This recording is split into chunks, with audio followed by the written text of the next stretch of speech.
बीच Israel और फिलिस्तीन के बीच चल रही खूनी लड़ाई का अंत हो गया। पश्चिमी मीडिया का दावा है कि मिस्र ने दोनों देशों के बीच समझौता करा दिया। पिछले 5 दिन से गाजा में चल रही इस लड़ाई में फिलिस्तीन के 33 और इजरायल के 2 लोग मारे जा चुके हैं।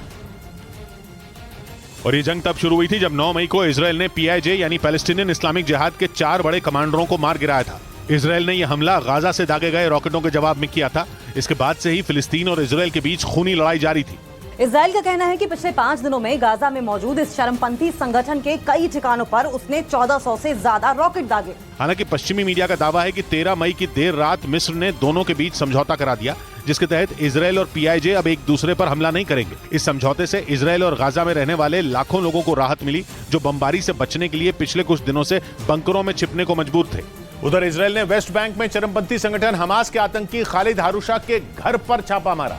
खालिद हारूशा आतंकी अब्दुल फतेह हारूशा का बेटा है, जिस पर इसी साल फरवरी में 2 लोगों की हत्या का आरोप है। हालांकि बाद में उसे गिरफ्तार भी कर लिया गया था। और अब इजरायल की सेना ने उसके घर पर छापेमारी की। इजरायल के मीडिया ने दावा किया कि यह ऑपरेशन आतंकी खालिद हारूशा के फ्लैट को गिराने के लिए चलाया गया था।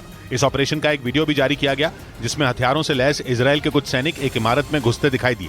सीढ़ियों से होते हुए वो चरमपंथी संगठन हमास के आतंकी खालिद हारूशा के फ्लैट में पहुंचे। इसके बाद इजरायल के कुछ सैनिक दीवारों की जांच करते दिखाई दिए।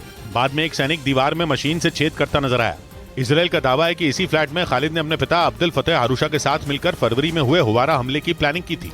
इस बीच फिलिस्तीन की आजादी की जंग लड़ रहे पर चरमपंथी संगठन PFLP यानी popular front of the liberation of Palestine ने खतरनाक मोर्टार बनाने का दावा किया। इस संगठन के साथ ही फिलिस्तीन में मौजूद कई दूसरे आतंकी संगठनों ने भी इन दिनों इजरायल के खिलाफ मोर्चा खोल रखा है, जिसकी वजह से इजरायल और फिलिस्तीन के बीच तनाव चरम पर है। इस बीच आतंकी संगठन PFLP यानी popular front for the liberation of Palestine ने 140 मिलीमीटर का मोर्टार बनाने का दावा किया। यही नहीं, इस संगठन ने इस बात का भी दम भरा कि गाजा में जारी भीषण जंग में वो इस घातक मोर्टार का इस्तेमाल भी कर चुका है। गाजा में इन दिनों इजरायल के खिलाफ कई आतंकी संगठन एक साथ मिलकर हमले कर रहे हैं। वहां पर राज करने वाले हमास के साथ PIJ यानी पैलेस्टीनियन इस्लामिक जिहाद के भी जुड़ने की खबर सामने आई थी। इजरायल का आरोप है कि ईरान इन संगठनों की पूरी मदद कर रहा है। इधर कांग्रेस नेता सचिन पायलट ने राजस्थान के मुख्यमंत्री अशोक गहलोत को 15 दिन का अल्टीमेटम दे दिया। उन्होंने ऐलान किया कि अगर उनकी मांगे न मानी गई तो वो पूरे राजस्थान में आंदोलन करेंगे और जयपुर समेत राजस्थान के कई शहरों में धरने पर बैठ जाएंगे। सचिन पायलट की मांग है कि भर्ती परीक्षाओं के लिए बनाए गए लोक सेवा आयोग को खारिज कर दिया जाए। साथ ही सरकार पेपर लीक होने की वजह से छात्रों को हुए नुकसान की भरपाई करे। महीने के आखिर तक अगर कार्रवाई नहीं होती तो पूरे प्रदेश में मैं आंदोलन करूंगा आप लोगों के साथ। इसके अलावा उन्होंने मुख्यमंत्री गहलोत से बीजेपी सरकार के वक्त हुए भ्रष्टाचार के मामलों की जांच की भी मांग की, जिस पर फैसला लेने के लिए उन्होंने सरकार को 15 दिन का अल्टीमेटम दे दिया, जिसके लिए सचिन पायलट ने एक बड़ा शक्ति प्रदर्शन किया। जयपुर में हुई सभा में राजस्थान सरकार के कई मंत्री पायलट का समर्थन करते नजर आए।